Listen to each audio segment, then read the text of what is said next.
Hi everyone, this is Mr. Jay Fogarty, and I would like to make a little suggestion for you. Next year, we'd like to run an English and Outdoor Pursuits 2 credit combo course in the afternoons.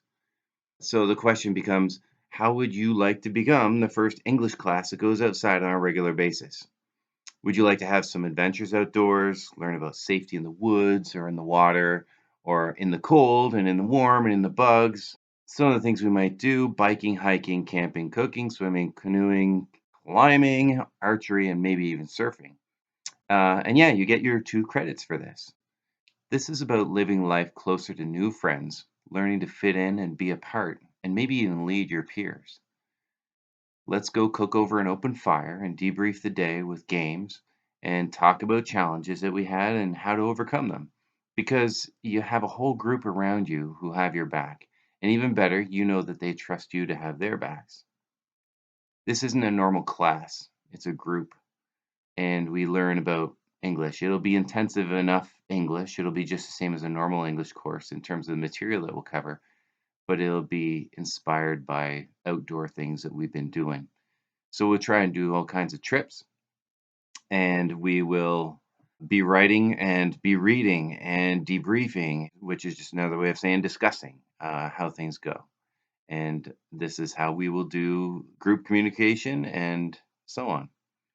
A lot of people learn best by having hands on experiences and being challenged. You'll have 2 teachers to guide you on how to fit into a group, communicate effectively, to agree and disagree, to lead and to follow, and to figure out how to solve problems where the answers aren't obvious. You'll find out how you are strong out there. You'll find out how everyone has weaknesses and that that's really okay. What careers do you think would be important to be able to work in a team to overcome challenges and communicate so well? I don't know if I know of any that don't have that as a challenge. So if you're sitting in a cubicle, I suppose that would be okay. But most careers now, most jobs out there, you're working in teams and you need to communicate and you need to overcome challenges and be creative. So who will succeed in this course? Guys and girls. It's not just for the guys, but the girls as well. We need both. And next, if you want to learn in the outdoors, are you willing to have at it, to be involved? We don't need you to know everything, and we don't need you to be in fantastic shape. You don't have to be an outdoor nut. You only need to want to be challenged to do new things and then practice them. You also need to be willing to talk to 3 dimensional humans that are sitting right in front of you and working beside you and pushing you, or they might need you to push them. We will be trying to do some trips, so be ready to book time off of work in order to go. But you don't have to go to all of them. You may also have to do some shopping at Value Village to get some good rain gear. And as always, there is a fee for the course, and the more trips we do, the more we need to fundraise or we have to pay out of pocket.